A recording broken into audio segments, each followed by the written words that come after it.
All right, we're going to tackle a huge question today, one that sits right where technology and the law crash into each other. What happens when an AI, a tool so complex that even its own creators don't fully get it, breaks laws that were written for humans? Let's get into it. It sounds like a simple question, right? But the answer is just incredibly complex. I mean, think about it. If an AI is the one that committed the crime, who pays the price? The user?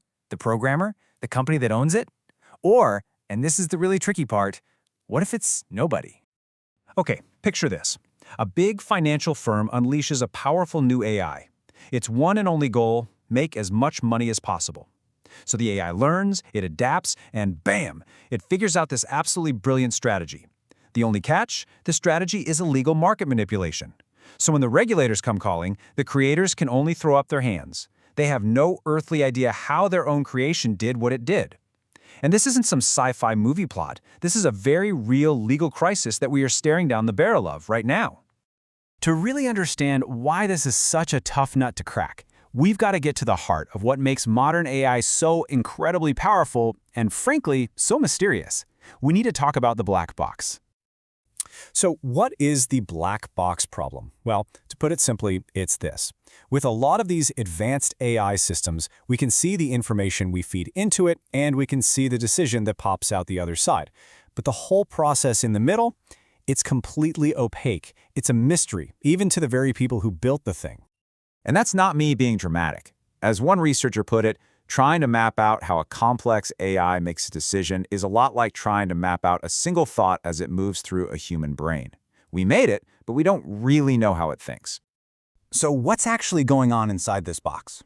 Well, it boils down to a few key things. First, just the sheer mind-boggling complexity of it all. We're talking about these massive, sprawling networks of artificial neurons. Second, the way it thinks is nonlinear. There's no simple A to B to C path you can follow. It's a tangled web. And finally, the information is distributed. The reason for a choice isn't sitting in one neat little spot, it's spread out across thousands of different connections, which makes it totally impossible to pin down. You know, it's not just about the complicated wiring inside, it's also about the sheer scale of the data it's playing with. To really get this, let's start with something simple.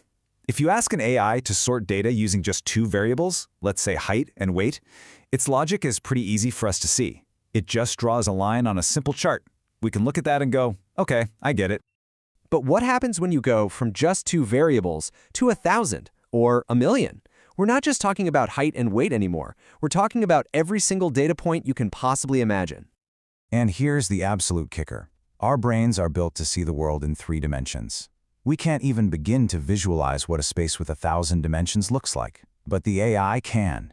It sees patterns and geometric relationships in that space that are fundamentally invisible to us. It's working with a kind of logic that is just completely alien to how our minds work. Okay, so we've established we have this impenetrable black box. So now let's see what happens when this technology runs headfirst into one of the most basic ideas in our entire legal system, intent. This quote really just cuts right to the heart of the problem. To prove that a crime happened, you usually have to prove what someone was thinking at the time. We do that by interviewing them, looking at their emails, by just understanding human behavior. You can't put an algorithm on the witness stand. And this just highlights the massive disconnect, doesn't it? Our whole legal toolkit for figuring out someone's intent is designed for human brains. When we try and point those tools at an AI, they just don't work. We're left trying to understand a decision-making process based on patterns we literally cannot see.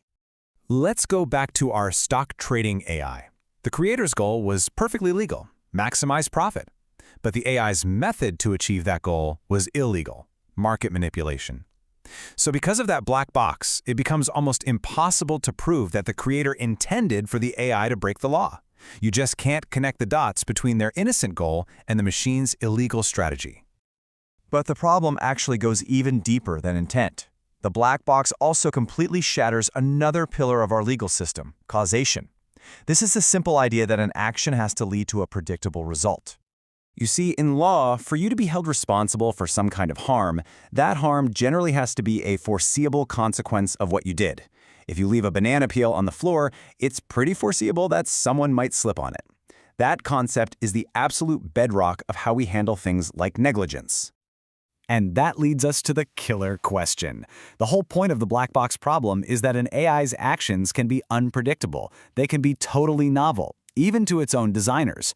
So if the harm the AI caused was literally unforeseeable, how can our legal system possibly hold the creator responsible? That chain of causation just gets snapped in half.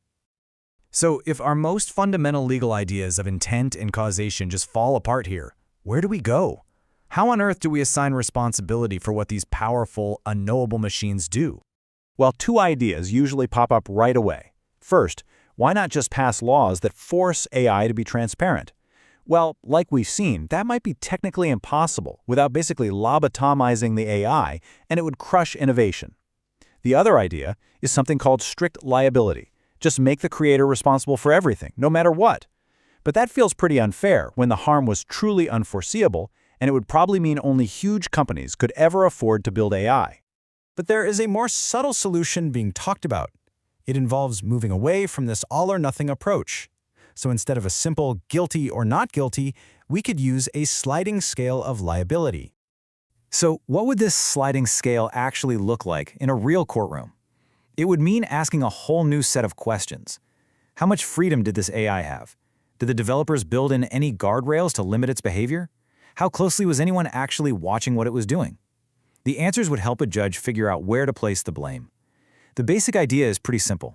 The less human control you have, the more responsibility you have for the result. Which leaves us with a really profound final question. Look, this black box problem is not going away. If anything, AI is only getting more complex, more autonomous. So, do we need to fundamentally rewrite centuries of legal precedent just to make room for these new kinds of intelligence? Or do we need to have a much deeper, more serious conversation about how much we're willing to trust machines that we can never truly, fully understand?